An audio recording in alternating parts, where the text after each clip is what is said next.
થોડા સમય અગાઉ લોકગાયિકા કિંજલ દવેએ આંતરજ્ઞાતીય સગાઈ કરી એ બાદ તેમનો વિવાદ થયો, તેમના પરિવારનો બહિષ્કાર કરવામાં આવ્યો અને હવે વધુ એક આવો કિસ્સો સામે આવ્યો છે. એક ગાયિકા છે આરતી સાંગાણીનો. વિગતે ચર્ચા કરીએ સમગ્ર વિષયની. નમસ્કાર, હું હંસિની અને તમે જોઈ રહ્યા છો નિર્ભય ન્યૂઝ. કિંજલ દવેએ આંતરજ્ઞાતીય સગાઈ કરી એ બાદ તેમના પરિવારનો બહિષ્કાર કરવામાં આવ્યો. ઘણા બધા લોકો મેદાને આવ્યા. સમાજના અગ્રણીઓના એક બાદ એક નિવેદનો સામે આવ્યા. પરંતુ હવે એ બાદ વધુ એક ગાયક આરતી સાંગાણી છે, તેમના સાથે પણ કંઈક આવું જ થયું છે. પાટીદાર સમાજના જે નિવેદનો સામે આવ્યા છે એ જ વાતને લઈને હવે આરતી સાંગાણીએ અંતે મૌન તોડ્યું છે અને કહેવામાં આવ્યું છે કે આમ તો બેટી બચાવો બેટી પઢાઓની વાતો કરવામાં આવતી હોય છે, તો શું આ અત્યારના સમાજમાં એક દીકરી પોતાનો જીવન સાથી જાતે પસંદ ન કરી શકે? તેવા સવાલો પણ તેમના દ્વારા પૂછવામાં આવ્યા છે. સૌથી પહેલા તો એ વાયરલ વિડીયો ઉપર નજર કરીને બાદ આ વિષયને લઈને વિગતે ચર્ચા પણ કરીએ. જય માતાજી, જય ખોડિયારમાં. હું આરતી સાંગાણી અને મારા જીવનસાથી દેવાંગ ગોહિલ આ વિડીયો દ્વારા આપ સૌને અપીલ અને નમ્ર વિનંતી કરીએ છીએ કે હાલ સોશિયલ મીડિયાની અંદર જે રીલ્સ, કોમેન્ટ્સ અને પોસ્ટ ચાલી રહ્યા છે એનાથી અમને તો કોઈ વિરોધ નથી, પણ અમે બંને એકબીજાને સમજીએ છીએ, ખુશ છીએ અને એકબીજાને ખૂબ પ્રેમ કરીએ છીએ. અને પ્રેમ કરવો એ શું કંઈ ગુનો છે?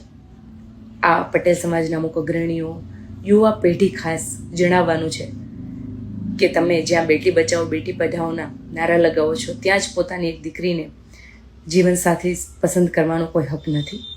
આજ સુધી મને 18 વરણનો સપોર્ટ મળ્યો છે આ સિંગિંગ જર્નીની અંદર અને આશા રાખું છું કે મળતો રહેશે. પણ અમે જે આ કાર્ય કર્યું છે એનાથી ઘણા લોકોને દુઃખ થયું છે અને પોતાની લાગણી દુભાણી છે, તો એનાથી હું દિલથી માફી ચાહું છું અને આશા રાખું છું કે અમારા આ આઝાદી જીવવાના હક અને અધિકારને આપ લોકો સમજશો. જય માતાજી. જે ગાયિકા આરતી સાંગાણી છે તેમને તબલા વાદક દેવાંગ ગોહિલ સાથે લગ્ન કર્યા છે અને ખાસ કરીને બાદ ઘણા બધા સવાલો ઊભા થયા. ઘણા બધા સમાજના લોકો છે એ લોકોના નિવેદનો સામે આવ્યા. એક ઓડિયો ક્લિપ છે એ પણ ચર્ચામાં આવી હતી ને ઓડિયો ક્લિપની અંદર પણ ઘણી બધી તેમના લગ્નને લઈને, તેમના પ્રેમને લઈને વાતચીત કરવામાં આવી હતી ને હવે જ્યારે પાટીદાર સમાજને લઈને પણ તેમના દ્વારા મૌન તોડવામાં આવ્યું છે કે શું આ જાહેર જીવનની અંદર એક દીકરી પોતાના જીવન સાથીની પસંદગી જાતે ન કરી શકે, એવી પણ વાત તેમના દ્વારા કરવામાં આવી છે.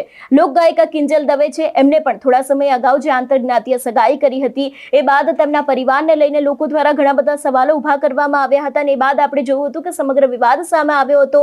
કિંજલ દવે દ્વારા પણ કહેવામાં આવ્યું હતું કે જો હવે કોઈ પણ વ્યક્તિ મારા પરિવારના વિરુદ્ધમાં બોલશે તો તેમના ઉપર કાયદેસરની કાર્યવાહી કરવામાં આવશે. અને એ બાદ જ્યારે હવે આરતી સાંગાણી છે એ પણ મેદાનમાં આવ્યા છે અને એમના દ્વારા પણ જે પોતાના જીવન સાથીની પસંદગી કરવામાં આવી છે અને એ બાદ જ અત્યારે હાલ દીકરીઓને લઈને આ નિવેદનો સામે આવી રહ્યા છે. એ જ વાતને લઈને તેમના દ્વારા પણ સીધું જ કહેવામાં આવ્યું છે કે એક તરફ જ્યારે બેટી બચાવો બેટી પઢાઓની વાતો કરવામાં આવી રહી છે તો શું ખરેખર આજે અત્યારનો સમાજ છે એમાં એક દીકરી પોતાના જીવન સાથીની પસંદગી કેમ જાતે ના કરી શકે, એવો પણ સીધો સવાલ છે તે તેમના દ્વારા પૂછવામાં આવ્યો છે અને ખાસ કરીને પાટીદાર સમાજને લઈને પણ તેમના દ્વારા વાત કરવામાં આવી છે.